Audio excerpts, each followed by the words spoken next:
नमस्कार दोस्तों, स्वागत है आप सभी का आपके अपने यूट्यूब चैनल अमन प्रयास जीके पे। जैसा कि दोस्तों अभी अभी आपका एसएससी सीजीएल का जो टायर 1 का जो एग्ज़ाम था समाप्त हो गया है। ठीक है, टायर 2 का जो एग्ज़ाम है दोस्तों आपका अक्टूबर या नवंबर माह में हो जाएगा।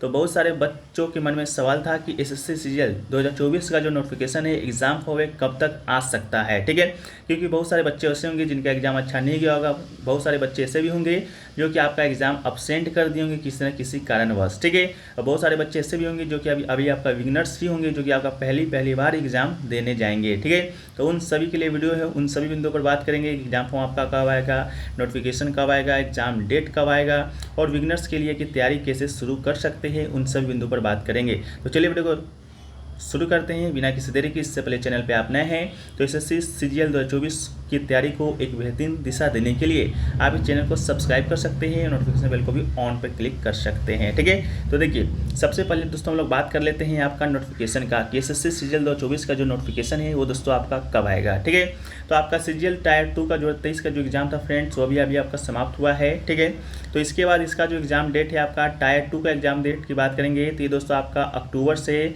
नवंबर के बीच में दोस्तों आपका टायर 2 का जो एग्ज़ाम है दोस्तों आपका हो जाएगा। ठीक है, तो टायर 1 2024 का जो टायर 1 का जो नोटिफिकेशन है फ्रेंड्स लगभग मान के चलें एक्सपेक्टेड। ठीक है, तो दोस्तों आपका दिसंबर लास्ट, ठीक है दिसंबर लास्ट में, नहीं तो दोस्तों आपका जनवरी फर्स्ट वीक में दोस्तों आपका जो नोटिफिकेशन है वो दोस्तों आपका आ जाएगा। ठीक है, कब आएगा तो दिसंबर लास्ट में आएगा, नहीं तो जनवरी फर्स्ट वीक में दोस्तों आपको जो नोटिफिकेशन है एसएससी सीजीएल 2024 का आपको देखने को मिलेगा, ये आपका एक्सपेक्टेड है। इसके बाद आप बात करें एग्ज़ाम डेट कब होगा, तो एग्ज़ाम डेट दोस्तों जब भी होगा तो नोटिफिकेशन आएगा उसके 1-2 महीना बाद ही आपका एग्ज़ाम होगा। तो एग्ज़ाम डेट की बात करेंगे दोस्तों तो ये दोस्तों आपका मार्च एंड अप्रैल। ठीक है, मार्च और अप्रैल में दोस्तों आपका जो एग्ज़ाम है वो दोस्तों आपका कंडक्ट हो जाएगा। ठीक है, तो मार्च और अप्रैल में दोस्तों आपका एग्ज़ाम क्या होगा, कंडक्ट हो जाएगा। नोटिफिकेशन आपका दिसंबर से जनवरी तक में आ जाएगा। इसके बाद बात करेंगे आपका वैकेंसी इस बार कितना देखने को मिलेगा। देखिए वैकेंसी देखने की बात करेंगे तो दोस्तों अभी तक का जो डेटा है, अभी तक का जो सूत्रों के हवाले से खबर है वो जो वैकेंसी दोस्तों आपका 2023 की तरह ही वैकेंसी देखने को मिलेगा। 2023 में दोस्तों आपका 7600 वैकेंसी था, 7500 था, उसी के लमसम में दोस्तों आपका 8 से 10,000 वैकेंसी दोस्तों आपकी 2024 में आपको देखने को मिलेगा। ठीक है, तो कितना देखने को मिलेगा दोस्तों आपका 8 से 10,000 वैकेंसी। ठीक है, पोस्ट की बात करेंगे तो पोस्ट दोस्तों आपका इसमें एसएससी सीजीएल में 30 से 40 पोस्ट होता है, लेकिन जो मेनली जो पोस्ट होता है वो दोस्तों आपका होता है जीएसटी इंस्पेक्टर का होता है, इनकम टैक्स इंस्पेक्टर का होता है, इसके अलावा ईडी सीबीआई आईबी इस तरह का जो पोस्ट होता है वो दोस्तों आपका सबसे महत्वपूर्ण होता है। ठीक है, तो 30 से 40 पोस्ट आपको देखने को मिलेगा, लेकिन जो महत्वपूर्ण पोस्ट होता है दोस्तों आपका यही होता है। ठीक है, तो ये दोस्तों आपका एसएससी सीजीएल 2024 से जुड़े कुछ प्रश्न हैं आपके जो कि आपके बार बार पूछे जा रहे थे कमेंट के माध्यम से, इसके बाद आपके व्हाट्सएप के माध्यम से, तो उन सारे प्रश्नों का सवाल है जो कि आपको मिल गया होगा, सवालों का जवाब मिल गया होगा। ठीक है, अब हम लोग बात कर लेते हैं दोस्तों कि एसएससी सीजीएल 2024 का जो तैयारी है बिगिनर्स के लिए वो कैसे कर सकते हैं। ठीक है, तो देखिए तैयारी करने के लिए सबसे पहला जो दोस्तों आपका होना चाहिए वो दोस्तों आपका मॉक टेस्ट होना चाहिए। ठीक है,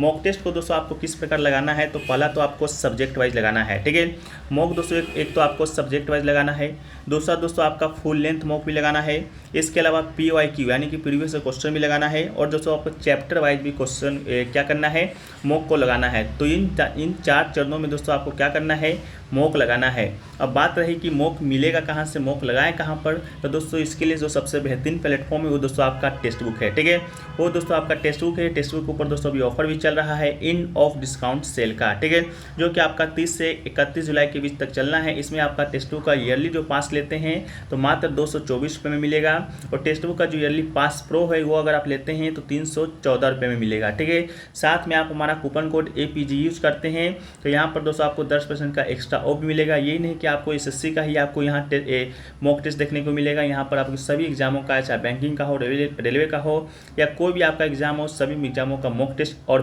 PYQ ठीक है देखने को मिलता है। मॉक जो होता है वो आपको बता चुके हैं कैसा कैसा मॉक होता है, तो चैप्टर वाइज होता है, फुल लेंथ भी होता है, PYQ भी होता है, प्रीवियस क्वेश्चन भी होता है। ठीक है, टेक्स्ट बुक पास प्रो लेते हैं तो दोस्तों आपको एक मॉक को आप अनलिमिटेड बार दे सकते हैं, प्रीवियस क्वेश्चन को डाउनलोड भी कर सकते हैं। ठीक है, तो डिस्क्रिप्शन में लिंक दिया गया है, आप लोग जाकर इस ऑफर का लाभ उठा लीजिए। 1 अगस्त से दोस्तों इसका जो प्राइस है फिर से आपका 699 और 399 ईयरली पास का हो जाएगा। ठीक है, चलिए हम लोग बात करते हैं अब नेक्स्ट टॉपिक पर। ठीक है, तो बहुत सारे बच्चे ऐसे भी होंगे जिनको इसका मालूम नहीं होगा कि किस तरह एग्जाम होता है, कितने प्रश्नों से, कितने विषय से कितने नंबर पूछे जाते हैं। तो ये एग्जाम है दोस्तों आपका पहली बात तो 2 टायर में कंडक्ट होता है।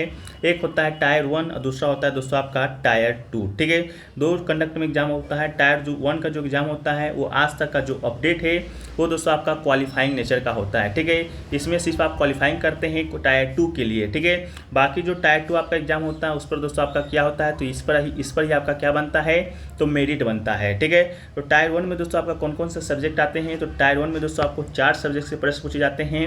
जनरल इंटेलिजेंस एंड रीजनिंग से, जनरल अवेयरनेस से, क्वांटिटी एप्टीट्यूड से एंड आपका इंग्लिश कॉम्प्रिहेंशन से। ठीक है, मान के चलिए जीके जीएस से, रीजनिंग से, मैथ से और आपका इंग्लिश से। ठीक है, इन चारों सेक्शन से प्रत्येक सेक्शन से आपका 25-25 क्वेश्चन पूछा जाता है और एक जो प्रश्न होता है वो दोस्तों आपका 2-2 नंबर का होता है। ठीक है, एक प्रश्न आपका 2-2 नंबर का होता है। तो टोटल जो मार्क्स का आपका पूछा जाता है 200 नंबर का आपका जो मार्क्स से पूछा जाता है। समय दोस्तों आपको 1 घंटा का दिया जाता है। ठीक है, तो ये दोस्तों आपका टायर 1 का बात हो गया। टायर 1 दोस्तों आपका क्वालिफाइंग नेचर का है। इसमें दोस्तों आपको सिर्फ क्वालिफाइंग करना है। इसमें दोस्तों आपका 70 से 75 क्वेश्चन अगर आप सही कर देते हैं तो इसमें आप मेनली है जो कि क्वालिफाई हो जाते हैं। ठीक है, 2022 की बात करेंगे तो कट ऑफ आपका 114 गया था, ये आपका यूआर का था। ठीक है, तो इस तरह से आपको क्या करना है, अपनी तैयारी को बेहतर करना है। अब बात कर लेते हैं टायर 2 का। टायर 2 का जो दोस्तों जो एग्जाम होता है आपका पेपर 4 पेपर में कंडक्ट होता है। 2 पेपर ऐसा होता है जो कि सभी के लिए होता है, 2 पेपर ऐसा होता है जो कि कुछ स्टूडेंटों के लिए जो अलग अलग वैकेंसी के लिए फॉर्म भरते हैं। ठीक है, अलग अलग पोस्ट के लिए फॉर्म भरते हैं उनके लिए होता है। ठीक है, तो पेपर 1 में दोस्तों आपका 2 सेशन होता है। 2 सेशन में दोस्तों आपका पेपर कंडक्ट होता है। सेशन 1 में जो सब्जेक्ट होता है सेक्शन वाइज होता है। सेशन 1 का सेक्शन ए में दोस्तों आपका एक आपका मैथ आता है, एक आपका रीजनिंग आता है। ठीक है, 2022 से पहले दोस्तों आपका जो सीजीएल का जो मेंस होता था वो मेनली फोकस्ड आपका मैथ और रीजनिंग पर होता था। ठीक है, लेकिन 2022 से तो आपका जो फोकस कर दिया गया है, आपके सभी सब्जेक्टों को दे दिया गया है, इंग्लिश को भी, जनरल अवेयरनेस को भी। ठीक है, तो सेक्शन 1 में दोस्तों आपको मिलेगा क्या क्या, तो मैथ और रीजनिंग मिलेगा। 30 क्वेश्चन आपके पास रहेंगे। एक क्वेश्चन दोस्तों आपका 30 नंबर का रहेगा, टोटल 180 नंबर का। इसके लिए समय आपको 1 घंटा दिया जाएगा। ठीक है, इसके अलावा सेशन 1 के लिए 1 घंटा समय आपको दिया जाएगा। इसके बाद दोस्तों आपका सेक्शन 2 की बात करेंगे तो इंग्लिश से आपका आएगा इंग्लिश और दूसरा दोस्तों आपका जनरल अवेयरनेस से आएगा। ठीक है, 2022 से पहले दोस्तों जनरल अवेयरनेस आपका नहीं था, 2022 में आपको ऐड किया गया था। तो जनरल अवेयरनेस और इंग्लिश से जो प्रश्न आपको देखे जाते हैं वो दोस्तों कुल आपका कितना प्रश्न देखे जाते हैं, तो 45 आपका इंग्लिश से और 25 दोस्तों आपका जनरल अवेयरनेस से। टोटल दोस्तों आपका 60 प्रश्न आपका सेक्शन 2 से देखे जाते हैं। एक प्रश्न आपका 3 नंबर से दोनों, और आपका जो पूरा हो गया सेक्शन 2 का वो दोस्तों आपका 210 नंबर का। 210 नंबर का इधर, 180 नंबर का दोस्तों आपका सेक्शन 1। तो दोस्तों मार्क के लिए 390 नंबर का जो एग्जाम आपका होता है सेशन 1 से। ठीक है, इसके अलावा पेपर 1 के सेशन 2 से बात करेंगे तो सेशन 2 में दोस्तों आपका ये जो होता है सेशन 2 का सेक्शन 3 और सेक्शन 4, ये दोस्तों आपका क्या होता है, ये दोस्तों आपका क्वालिफाइंग नेचर का होता है। इसमें दोस्तों आपको सिर्फ क्वालिफाइंग ही करना है, जिसमें आपका कंप्यूटर से 20 प्रश्न पूछे जाएंगे, बिल्कुल इजी प्रश्न पूछे जाते हैं, और आपका डेटा एंट्री और स्पीड टेस्ट होता है, यानी टाइपिंग होता है। ठीक है, तो ये दोस्तों आपका क्वालिफाइंग होता है। इसको कंप्यूटर का जो सेक्शन था वो दोस्तों आपका पिछला बार ही जोड़ा गया था। बहुत सारे बच्चे ऐसे भी थे जो कि आपका क्या किए थे, सेशन 1 तो निकाल लिए थे, लेकिन सेशन 2 आपका क्वालिफाई ही नहीं कर सके थे, क्योंकि कंप्यूटर को वो ज़्यादा क्या किए थे, सीरियस लिए ही नहीं थे। ठीक है, तो कंप्यूटर और टाइपिंग दोनों को दोस्तों आपको साथ लेकर चलना है। दोनों को क्वालिफाइंग है, बिल्कुल इजी प्रश्न आता है, उसमें उतना दिक्कत नहीं है, लेकिन आपके पास नॉलेज होगा तभी आप इसको अटेम्प्ट कर सकते हैं। ठीक है, तो 20 प्रश्न आते हैं, एक प्रश्न आपका 3 नंबर का, टोटल आपका 7 नंबर का। इसके लिए 15 मिनट आपको दिया जाएगा। ठीक है, इसके अलावा अगला आता है पेपर 2। ठीक है, पेपर 2 जो तो आपका होता है वो आपका स्टैटिक्स का होता है। जो आपका स्टैटिक्स ऑफिसर बनते हैं उनके लिए होता है। अलग अलग पोस्ट के लिए पेपर 2 पेपर 3 होता है, लेकिन जो मेनली होता है पेपर 1 होता है। पेपर 1 में सेशन 1 सेशन 2 होता है। सेशन 1 में सेक्शन 1 सेक्शन 2 और सेक्शन 3 से जो प्रश्न आपके पूछे जाते हैं। तो ये तो दोस्तों आपका क्या रहा, एसएससी सीजीएल का प्री का कुछ दोस्तों आपका ओवरव्यू रहा। इसके बाद बात कर लेते हैं इसके तैयारी का। तो इसके तैयारी करने से पहले दोस्तों आपको क्या करना होगा, आपको कुछ प्रॉमिस खुद से करना होगा, ठीक है। सम प्रोमिस टू योर सेल्फ आपको करना होगा। वो क्या करना होगा, पहला तो आपको avoid using social media excessively, ठीक है। यानी कि आपको सोशल मीडिया को क्या करना है, यूज़ तो करना है, लेकिन दोस्तों आपका सही वे में, पॉजिटिव वे में यूज़ करना है, ज़्यादा यूज़ नहीं करना है। जैसे कि बहुत सारे होते हैं कि आप रील्स देखते हैं, तो रील्स देखते हैं तो 1-2 घंटा आपको रील्स ही स्क्रॉल करने में निकाल देते हैं, तो ये दोस्तों आपको नहीं करना है, ठीक है। You have a bright future, don't spoil it only this social media. आपका जो फ्यूचर है आपका ब्राइट है सोशल मीडिया में, तो इसे बर्बाद नहीं करना है। अगला है always follow one mentor and one proper guidance, ठीक है। ये दोस्तों बहुत ही बेहतरीन है, क्योंकि आज के जो आपको जो डिजिटल जो इंडिया हुआ है, इसमें क्या हुआ है कि आपके पास बहुत सारे ऑप्शन आ गए हैं टीचर्स का, कि किन से पढ़ें किससे नहीं पढ़ें। कोई क्या करता है, मैथ का जो आपका कोर्स होता है इनसे भी पढ़ लेते हैं, उनसे भी पढ़ लेते हैं, तो ये दोस्तों आपको बहुत ही गलत काम है। आपको एक मेंटर को चूज करना है, प्रॉपर गाइडेंस के साथ चलना है। इसके बाद आपको don't talk any unnecessary breaks, ठीक है। आपको अननेसेसरी ब्रेक लेना नहीं है। अगर आपको ब्रेक की ज़रूरत है तभी दोस्तों आपको क्या करना है, ब्रेक है जो कि आपको लेना है, ठीक है। इसके बाद दोस्तों हम लोग बात कर लेते हैं आपका कि किस प्रकार से आप तैयारी कर सकते हैं। देखिए, तैयारी करने के लिए दोस्तों आपको क्या करना होगा, आपको प्रैक्टिस करना होगा एवरी सब्जेक्ट का, ठीक है।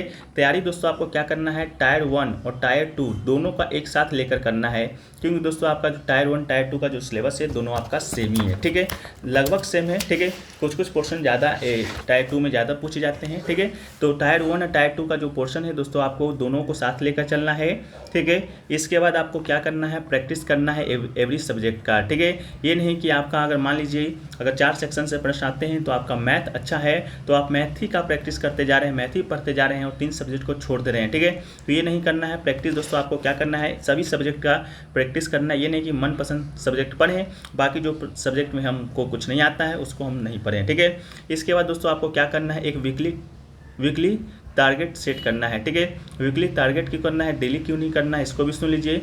वीकली अगर आप करते हैं, अगर डेली आप करते हैं, मान लीजिए आप कहीं घर में रहते हैं या बाहर ही रहते हैं, तो डेली क्या होता है कि डेली टारगेट करना थोड़ा सा मुश्किल हो जाता है, ठीक है। तो इसके लिए दोस्तों आपको क्या करना है, वीकली टारगेट को सेट करना है। वीकली टारगेट को सेट करना है, मान लीजिए कि आप इंग्लिश का एक चैप्टर को एक वीक में सेट किए कि हमको पढ़ना है, तो मान लीजिए डेली आप नहीं भी पढ़े, एक दिन कहीं आपको काम भी आ गया, तो वीकली अगर आपको रहेगा तो आप उसको मैनेज कर सकते हैं, ठीक है। इसके बाद दोस्तों आपको क्या करना है, पढ़ना तो है ही, पढ़ने के साथ साथ जो करना है आपको रिवीजन करना है। रिवीजन करना है ये दोस्तों आपको बहुत ही ज़रूरी है, जो आप पढ़ते हैं उसका रिवीजन, ठीक है। रिवीजन दोस्तों आपको कितने चरणों में करना है, तो 3 चरण में करना है। पहला दोस्तों आपका वीकली रिवीजन करना है, जो आप पढ़ें उसको वीक की एक अंत में आपको रिवीजन करना है। दूसरा दोस्तों आपका 15 दिन पर रिवीजन करना है। तीसरा दोस्तों आपको मंथली रिवीजन करना है, ठीक है। तो ये दोस्तों आपको रिवीजन 3 चरणों में करना है, इसको आप लोग ध्यान दीजिएगा, ठीक है। इसके बाद हम लोग बात करते हैं कि प्रिपरेशन में आपका कितना समय लगना है, ठीक है। देखिए, बहुत सारे बच्चे इस समय होंगे वो वेट करेंगे, क्यों वेट करेंगे, नोटिफिकेशन आने का, क्योंकि नोटिफिकेशन आएगा तभी हम तैयारी शुरू करेंगे। तो ऐसा बिल्कुल आपको नहीं करना है। नोटिफिकेशन आता है उस समय के बाद आपको समय होता है वह बहुत ही कम मिलता है, तो आपको जो तैयारी है अभी से ही कर देना है, अभी से ही शुरू कर देना है। आप प्रिपरेशन करने में इसका 5 से 6 महीना दोस्तों आप अगर तैयारी कर लेते हैं, मेहनत से पढ़ लेते हैं 5-6 घंटा रेगुलर, तो ये दोस्तों आप एग्जाम में जो कि आसानी से निकाल सकते हैं, ठीक है। तो प्रिपरेशन करने के लिए दोस्तों आपको नोटिफिकेशन का वेट नहीं करना है, अभी से ही दोस्तों प्रिपरेशन जो कि आपको स्टार्ट कर देना है। बहुत सारे बच्चों के मन में ये भी सवाल होगा कि नेक्स्ट जो ईयर है आपका चुनाव का है, लोकसभा चुनाव होना है, तो क्या आपका जो एग्ज़ाम है उस पर कोई प्रभाव पड़ेगा। तो मान के चलिए दोस्तों आपका लोकसभा का चुनाव होना है, वो एग्जाम पर कोई भी प्रभाव नहीं पड़ेगा। लोकसभा का चुनाव आपका 1 से 2 महीना के अंदर आपका हो जाता है, ठीक है। तो लेट भी होगा तो आपका 1 से 2 महीना होगा। इससे जिस तेज़ी से भी आपका काम कर रही है उस तेज़ी से तो लगता है कि आपका कोई भी जो देरी है आपका नहीं होने वाला है, ठीक है। बाकी दोस्तों हम लोग बात करेंगे नेक्स्ट वीडियो में। वीडियो अगर आपको पसंद आया है तो वीडियो को लाइक कर दीजिएगा, और चैनल पे अगर आप नए हैं तो चैनल को सब्सक्राइब जरूर कर दीजिएगा। इसी प्रकार से एसएससी सीजीएल से जुड़े हर पल अपडेट के लिए मिलते हैं दोस्तों हम लोग नेक्स्ट वीडियो में। जब तक के लिए जय हिंद, जय भारत।